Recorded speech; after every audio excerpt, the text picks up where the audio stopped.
We have Tim Alexander here to give us the latest in the world news. Tim, what's the latest? I can hear beeping sound, so I think we lost our connection with Tim. So we'll reconnect in just a second. And, of course, Tim's blog is europebusiness.blogspot.com. That's europebusiness.blogspot.com with one S for the business. And before we get Tim back, I'm going to kind of pull up some of his latest blog and which I usually don't do, but I'm going to do a little bit of one-upmanship here. Just give some of the titles, and he'll expand on it in a minute when he gets on air here. There we go. Oh, yeah, we do have the correct number over there for... Good, Tim, you're there. I didn't get a chance to one-up you on your latest news items, so I guess you can do it yourself. Are we on the air? We are indeed. I love the statement at the top of it you have here. Well, we got a shot at peace. I mean, in the Ukraine, I'm not going to hold my breath. We have a shot at peace because Putin is a player, and Putin never intended, like the latest statement, twisted by a European French politician that said, in response to Putin saying that, Putin could be in Kiev in 2 weeks, and said, if I wanted to be in Kiev in 2 weeks, I'd be in Kiev in 2 weeks. And he tried to twist it and say that Putin was threatening to go to take over Kiev in 2 weeks. It's like, not. Don't they realize, Actually, Mr. Putin? It wouldn't take 2 weeks. I guarantee. It would take a weekend, a long weekend. Yeah, the fact is, we have liars and manipulators, and everybody can see through that the regular news media I call the snooze. If you watch it, you get brain damage. Do not watch all public news. The only news is right here. We are the news from now on. Well, the citizen alternative media, the good ones will tell you the truth, and whether they like the truth or not. Here's the thing in the Ukraine. Right. The Kyiv junta coup government is falling apart. They've had massive demonstrations. The mainstream news media is doing everything they can to bury it. They're getting their military butts kicked. There is no Russian army in eastern Ukraine. There doesn't need to be. Right. And they're so desperate. The trouble is, when you lie constantly, what was the little story we all heard as a kid? The little boy that cried wolf. And exactly. He is always crying wolf, and he's guarding the sheep, and everybody keeps running, and he realizes he just wants attention, and he's bored at night, and so they stop coming, and then the wolf comes and eats him. Well, yeah, the mainstream media is very much like that. They lie constantly, and as Abe Lincoln said, and this is very famous, you can fool all the people some of the time, and some of the people all the time. But you can't fool all the people all the time. Right. And very much in the Ukraine, we're seeing this. I mean, the screaming about a Russian invasion, believe me, if the Russians invaded the Ukraine, the whole world would know about it. And it'd be four steps. Sitting in Kyiv, and there'd probably be a firing squad for the coup junta. Right. And Mr. Poroshenko wouldn't be sitting across having a cocktail or a soda, because Putin doesn't drink vodka. He wouldn't be sitting across from Mr. Putin looking at him with a quizzical Russian grin. Mr. Putin has no intentions. He wants to make a financial deal. He has a lot of cards close to his chest in terms of the world financial situation, the gas situation, even the exploration where the vice president's son is one of the chief financial officers of the gas and oil exploration company in eastern Ukraine. I mean, what could be more disgusting than connecting the dots and realizing your lying, cheating media is just making you out like you're some kind of blithering fool? Can you imagine, even in World War II, if somebody had tried something like that, he would have been drummed out of Congress. The vice president would have been impeached if they had done something like that. Right. We have gone so far down the road. There was a famous article I posted, going on a year ago. America is the world's first fourth world country. And what the writer meant by that is a fourth world country is a farmer first world country that has now become so corrupt at the top that in many ways it resembles a third world country, but not at the petty level. In other words, a cop pulls you over, you don't slip him a 20 and you don't get a ticket. At least most places that doesn't happen. But at the highest levels, it's all about money. And I'm really fascinated what's happening with the Scottish election and Cameroon. Now, I've dealt with several prime ministers, several cabinet ministers in the United Kingdom at the high, one-on-one at the highest level. Tony Blair, I dislike the SOB so much I can hardly talk about him. His wife wanted to be my barrister. When I was doing this, claiming this old Darman earldom in my family, and I was so put out and so disgusted with how corrupt they are. Well, Cameroon has the big election in Scotland on the 18th, which will determine whether Scotland will once again become a independent kingdom as it was for many centuries, or whether it will stay as a part of the United Kingdom. And the vote now is probably, the polls haven't kept up, but they were almost neck and neck, and it now appears they're probably more in favor of voting yes for independence than no. The swing vote has a lot of women in it, and women don't like politicians that beat war drums. Right. And Cameroon has just been beating every drum he can.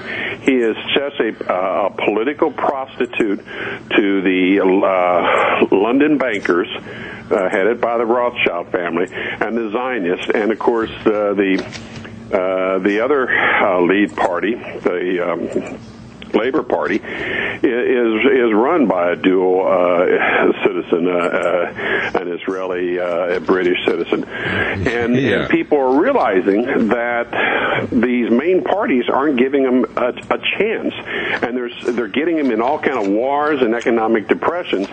So I think Scotland's going to become independent. I think you're right. And believe me, I know a lot of people in the United Kingdom at some very high levels, and quite frankly, I welcome it because I'll tell you, the London government, that whole institution is, I call it the living corpse of the British Empire, because the British Empire was the bully boy, the enforcement arm of the Rothschild-headed global banking cartel, and they got used up pretty bad in the First World War, and the Second World War finished them off. So who got to replace them but the United States? And of course, we're now in perpetual multiple wars all the time, spending trillions of dollars fighting people that we have no business fighting. And it's all for the global banking cartel, and of course they're making money off of us. We're trillions into debt to these clowns that own the Federal Reserve. And it's all, and there's no accident that the alliance between the UK and the US at the highest levels is so tight. It's because of the global banking cartel. Exactly. And, I call it the City of Londonistan, because remember now, the alliance between the bankers and Islam is all made for the advantage of the bankers. If their eventual plan is to destroy all of Islam and to destroy all of the so-called Jews that are there, they're preparing Israel for sacrifice, and so is all of the Islamic nations. They don't care about the Jewish people. They don't care about the Islamic people. Or the American people. They care about power, wealth, and money, and serving their God with a small g, which is Lucifer, the fallen Lucifer. I like to call him a Lucifer. How's that? Lucifer. He's a loser of the universe. Lucifer. Absolutely. The biggest loser in all the universe.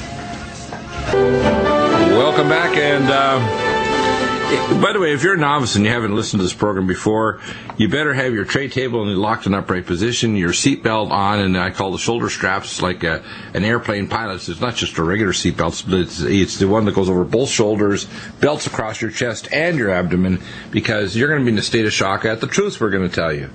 Whether it's wellness, nutritional truth, or geopolitical. And Tim, the fact is that the Bible, in the words of Yeshua Jesus, taught us a lot of truth that's literally staring us right in the face and telling us we're at the end of the age. We're not at the end of the world. There's no such thing as the end of the world. But we are at the end of the age, and it's going to get a lot uglier before people wake up and say, to hell no, I don't want to do this. And that, by the way, isn't just mom and pop. You're totally correct. And we have empowered the minions of Satan to do what they're doing because we have sat back and watched the idiot box and listened to CNN and Fox and all the purveyors of truth, and our liar-in-chief, Obama, and his predecessors. And, but it's gotten so bad, and this is what happens. It's we have a type of demonic possession of the United States and a big part of the world. And it's kind of like cancer. Cancer spreads and spreads and spreads, and it metastasizes all over the body. And it's very much like that. When you now hear from people in Washington, it is so obvious if you have half a brain, they're almost constantly lying. I mean, they mess up in reverse once in a blue moon and tell you the truth, but believe me, that's rare. It's accidental, isn't it? Yes, and they probably say, "Oh my goodness, I told the truth.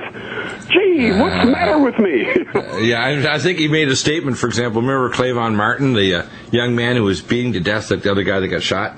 And I see, he mentioned, to inflame the situation, Obama did, that if he had a son, he would be just like Clavon Martin. I said, my gosh, the devil didn't have control of his vocal cords for about 5 seconds. The devil must be saying, shucks, Obama. I thought I had control of the left and right vocal cord, and there you went and said the truth. Damn it. What am I going to do now? Here's a classic example, and I spend hours a day searching through articles on the alternative media and the mainstream media. I read papers all over the world, and there is so much out there talking about ISIS and how terrible they are, and of course they are, but how there's such a danger and a threat to them, to us. And the vice president says we'll chase him to hell and back to get them. And so my gosh, it's like they got bad script writers. This is just a minor thing, Dr. Bill, that they're not telling you. You need to remember that the ISIS leader, Abdul al-Baghdadi, is not really a radical Muslim. He's a good Jewish boy named Simon Elliott, and he also uses the name Elliott Simon. He's an Israeli actor who's a well-trained Israeli Mossad agent. He's from Israel. His parents are both Jewish and both Israeli citizens. And you need to remember that ISIS is the creation of the Mossad and the CIA. It's funded by them, by Saudi Arabia, Qatar, and it's supplied through Turkey with its consent. And then the ISIS radical troops were trained last year in Jordan by the U.S. Army and the CIA. So when they go out and kill Christians because they're Christians and all the other people that they're killing and chopping off all their heads, our tax dollars help to create that monster. Why don't we have on the back of the teleprompter, whenever we have Obama lying to us, why don't we have your dollars at work? Why don't we see a little news statement about ISIS, your dollars at work, right below the statement of Baghdadi or these other fools trying to pretend that they're son of radical Muslims. And these idiots, by the way, they attacked and grabbed Mosul and the dam there. They're about to flood and kill up to 500,000 people. Thank God the other forces managed to push them back away from that dam.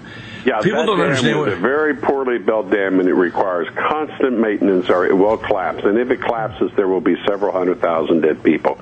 Exactly. In Baghdad, yeah. What's disturbing to me is that we have a situation in our civilization where the first fatality in a state of tyranny is the truth. Absolutely.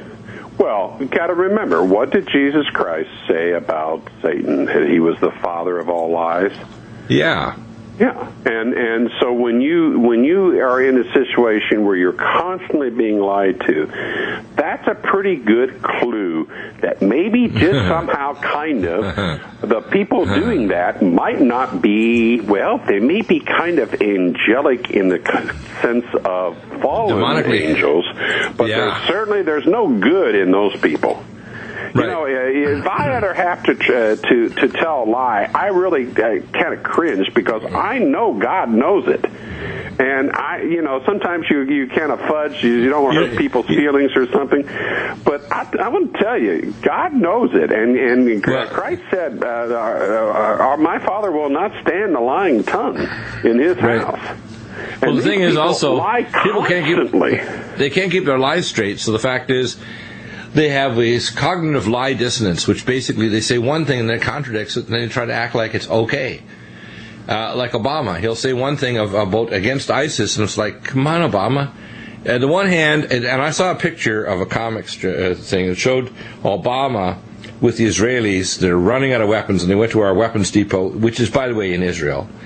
And he was putting in a letter at the top here, Mr. Netanyahu, please don't use these bombs against the Palestinians. And it was literally like a love letter shoved to the top of a box of missiles. Yeah, right. It's like, come on, Obama, don't try to play both sides in this and try to always, skip a side of it like the Pied Piper from Hamlin.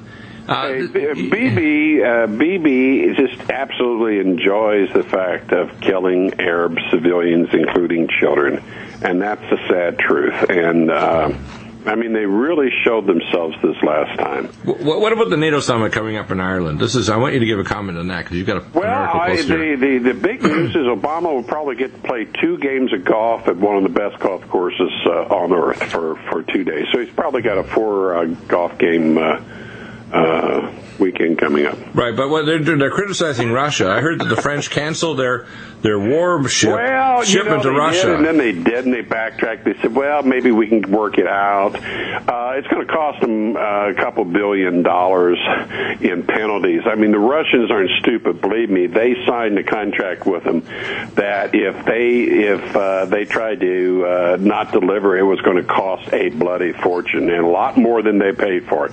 So the Russians are going to walk away with a lot of spare change that comes from the French taxpayers. What about the sense of it? There's probably slightly better than a 50-50 chance now there'll be a deal made for the simple reason Putin has played this like a fiddle.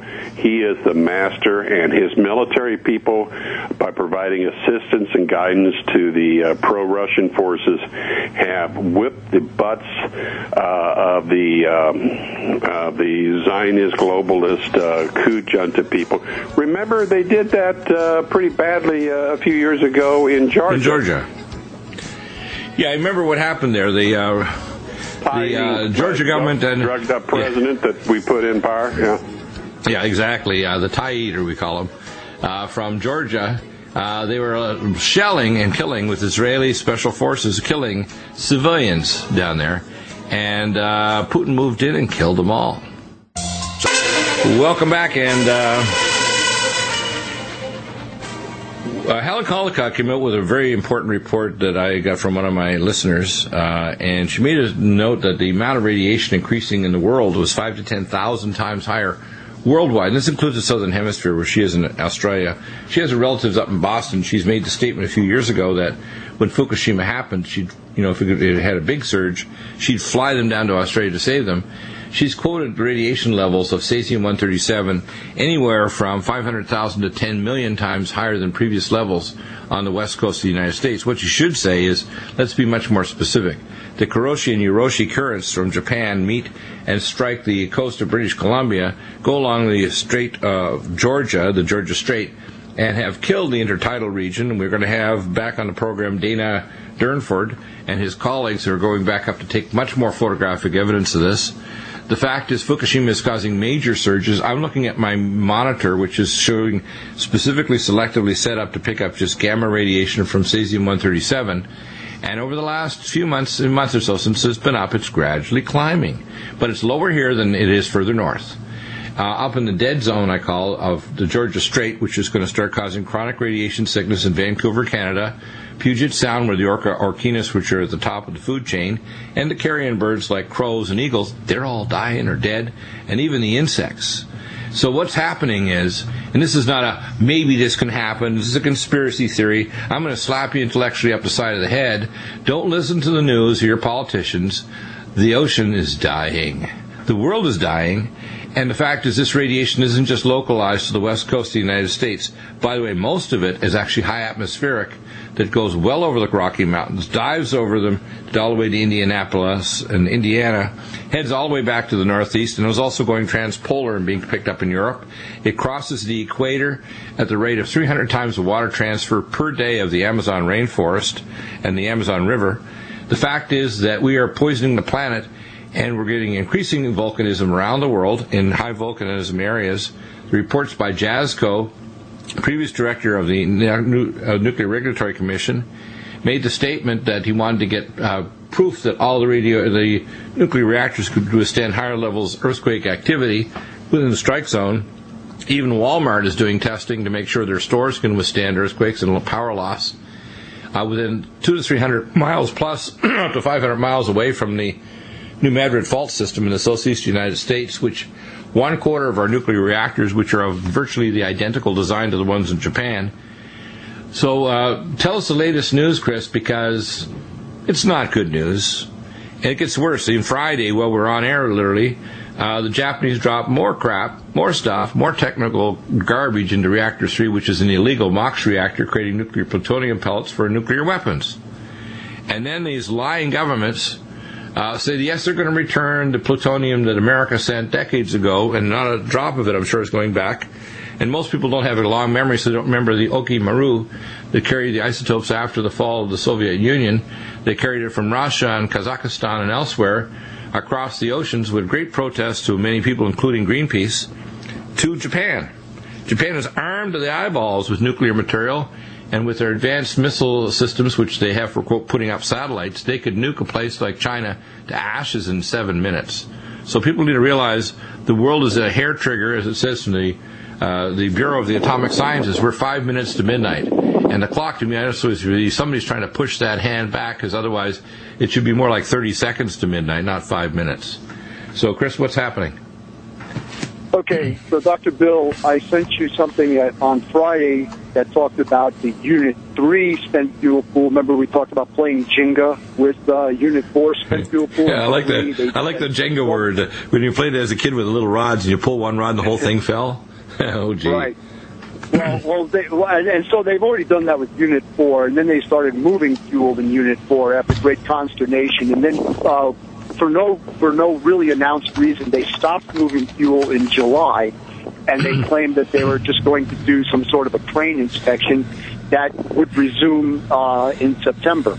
Well, I'm just going to say right now that today, September 4th, they've resumed moving spent fuel, the rest of it out of Unit 4. A couple of days after they had dropped something into Unit 3. So, are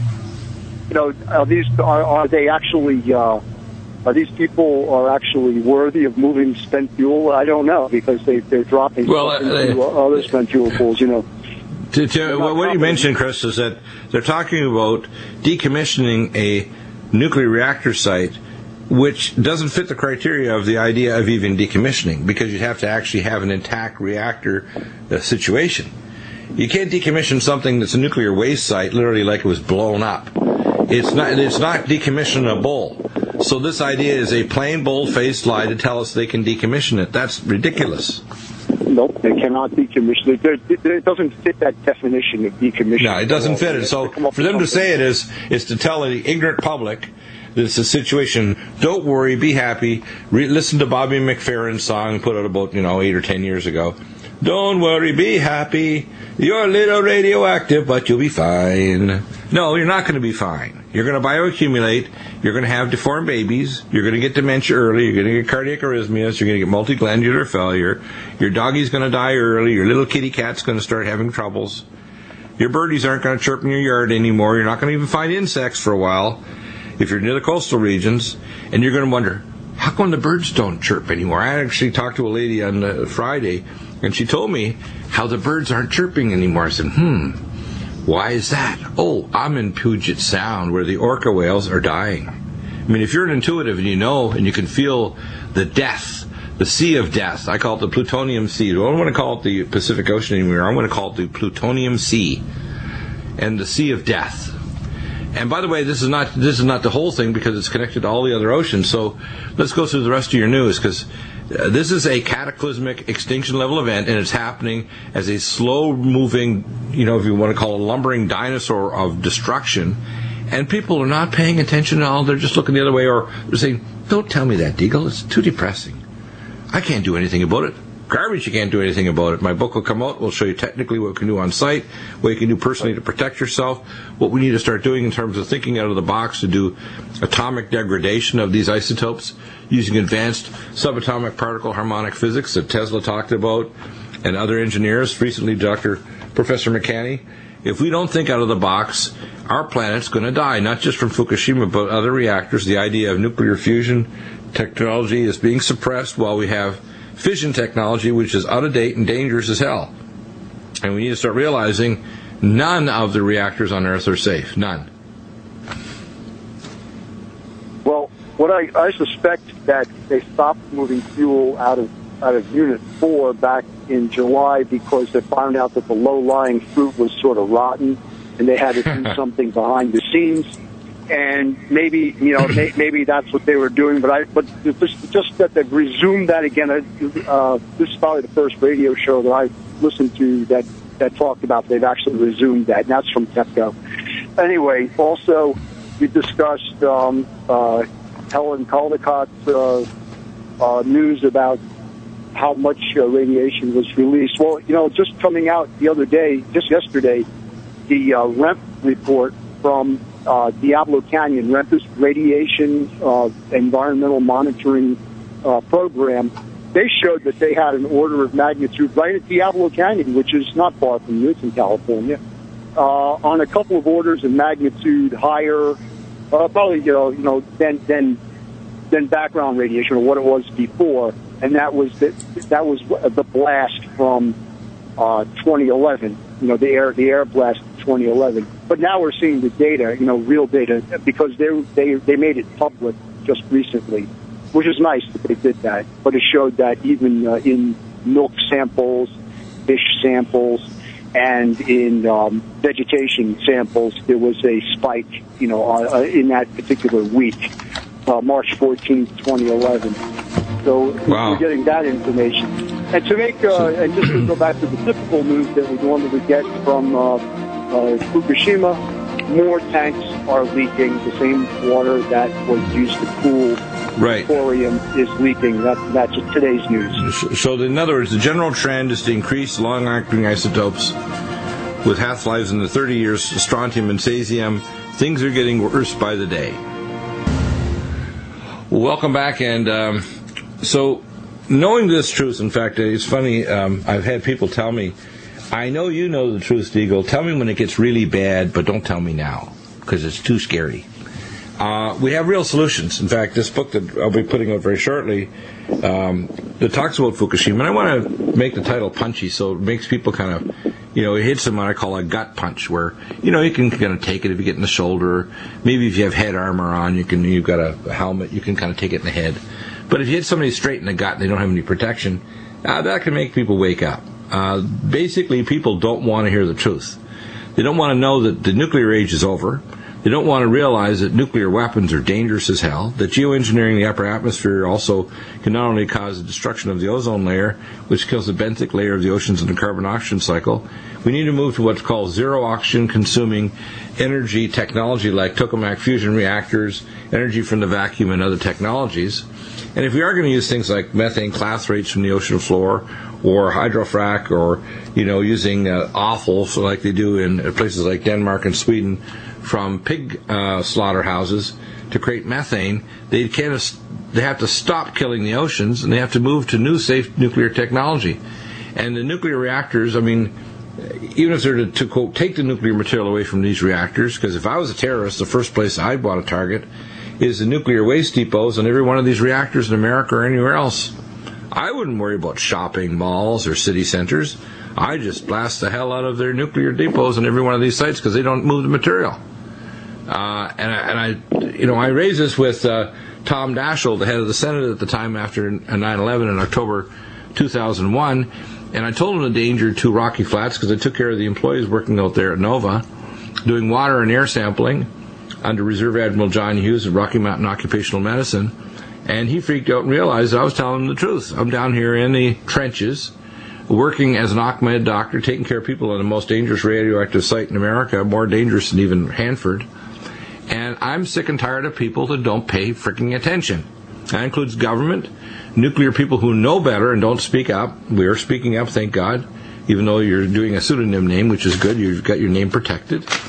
The fact is that we have a government that's absent without leave, scientists absent without leave, oceanographers and biological scientists that are absent without leave. I didn't give them friggin' leave not to speak. If they want to stand on their academic laurels, they better speak up. Where do you think this is going? Because I'm really concerned. I know people are telling me, don't tell me until it gets real bad. It's real bad. It bioaccumulates. I can't tell you when it's going to cross the threshold where women won't be able to get babies anymore. The statement by people like Helen Caldicott and by Lorraine Murray, which I tend to agree, is real bad. And basically, we're going to find women are going to become sterilized. They're going to have disorganized masses of cells rather than babies. They're going to start finding they have mitochondrial degradation and all kinds of polyglandular failure. And I'm a radiation expert. I can tell you, it's not a pretty sight. And people think, well, you can bioaccumulate for a while. But we're 3.5 years into this. And as the radiation levels rise and bioaccumulate in our air, food, and water, it's going to get really ugly. I can't tell you when. It could be 2 years, it could be 5 years, it could be 10 years. But it's going to affect certain subclasses of the population, the elderly, the unborn, and people with specific illnesses, or even people on certain drugs. Maybe people that are mineral deficient in magnesium and potassium, people that they'll suck up these toxic radioisotopes like crazy because they're deficient. We're going to find osteoporotic women are going to be one of the highest risk. We know that cesium-137 in gerbils and in small mammals cause a massive explosion of breast cancer because it's glandular tissue and it bioconcentrates it. Probably thousands of times higher than the ambient level even in their bloodstream. So, I really am sick and tired of people not doing their job of even asking tough questions. And I'm not going to really tolerate it any longer. When I put out this book, I hope it'll be like a thermonuclear educational explosion that maybe the embarrassed mainstream media might finally wake up and say, we want to ask Deagle a question. And he's not psychotic. He's proposing things that might actually be real.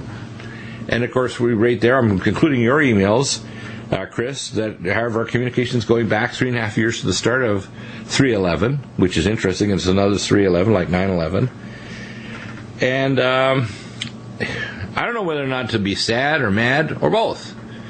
But I'm getting pretty ticked off as we approach 9/11 when I know one of the next threats they're talking about is a nuke going off in U.S. City from ISIS and Chicago as the prime target, or all the nuclear reactors that they haven't really secured against the New Madrid fault system or other things. So what do you think is going to happen next? Because, the reports by Helen Caldicott, and I'll post up her article here as well because people respect her. She's a Nobel-nominated scientist and pediatrician. People like Lorraine Murray have traveled around the world, and I've lectured with her.